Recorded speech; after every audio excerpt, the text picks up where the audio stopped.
When you're talking about Metroidvanias, there's usually one title people immediately mention or talk about, and that is of course Hollow Knight. It's not the highest rated one, hell, it's not even the first big indie one, but it's definitely the one that left the biggest impact on the internet by far, and it set the standards for the genre astronomically high. Areas, bosses, world progression, abilities, they got a bug in a cave selling you crack, extra challenges, enemy variety, music, secrets. Playing through Hollow Knight is an experience that I will cherish for the rest of my life, and it deserves a spot at the top of the Metroidvania pile. So when I say that SOLS, a game created by a studio who are known for their philosophical horror titles, is up there with the greats, you should be raising an eyebrow because it sounds like a fairy tale. I mean, you have games like Blasphemous, Guacamelee or Gato Roboto, which are really good,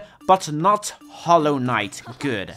SOLS still isn't there, but it's sitting next to Ori 2 in a high A tier. Yeah, I never said it's perfect, but this is still a good-ass game. So do I have your attention? Because you want to be sitting down for this one, alright? So SOLS is created by Red Candle Games, an indie game studio based in Taiwan. To all my uneducated Americans out there, Taiwan is right here.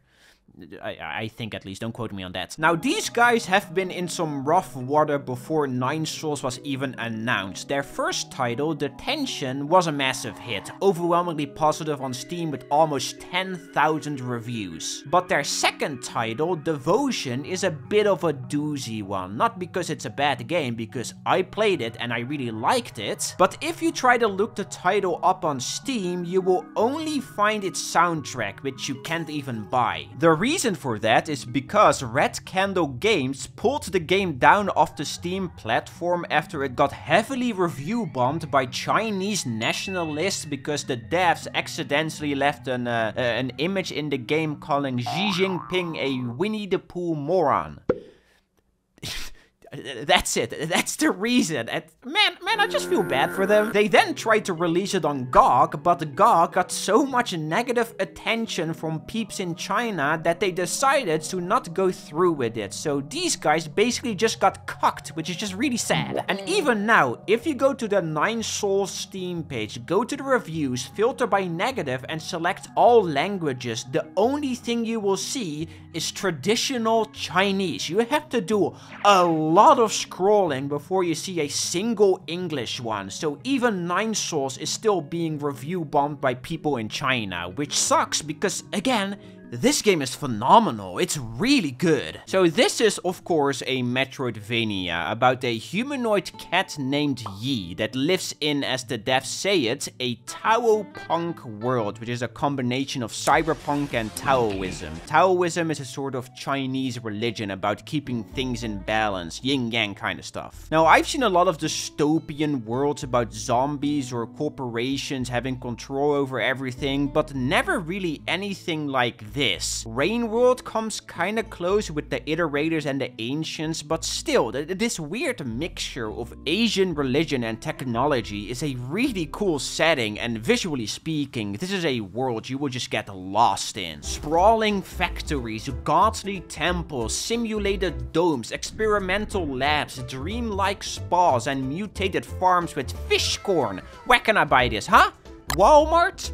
Tesco, Target? I need to know. There are 9 of these zones with a few bonus ones sprinkled around them, and each one of them has a boss that is protecting their soul. 9 to be exact, which, you know, is the name of the game. The narrative starts off fairly simple. Get your revenge and collect the souls, but there is a lot going on under the hood. A little too much, if I'm honest. Unlike Hollow Knight or Dark Souls, where you mostly experience the story by walking through its scenery, defeating bosses, and talking to the occasional NPC, SOLS forces you to go through long stretches of characters chatting and explaining you things that you can't skip, and they bombard you with a lot of information about what happened, where are we, what year it is, what horrible thing went down at the nearest Pizza Hut, who is this kid, and why does he like to watch Skibidi Toilet on the Oculus Quest while playing Gorilla Tag? I don't know, man. Is this really important? Not really. All of this extra dialogue is fun and games to deepen your involvement in the world, and I like the world. I think it's really interesting, but it doesn't need 4 to 5 goddamn hours of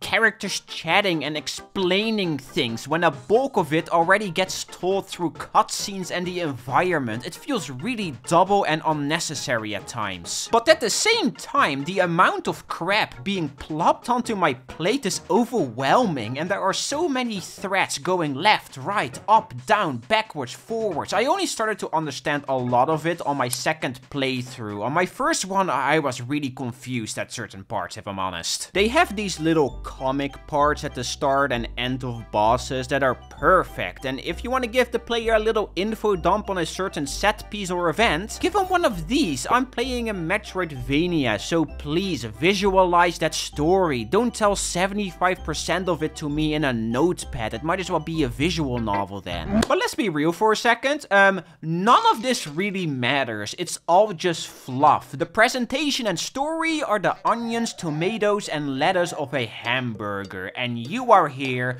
for the schmeat gameplay,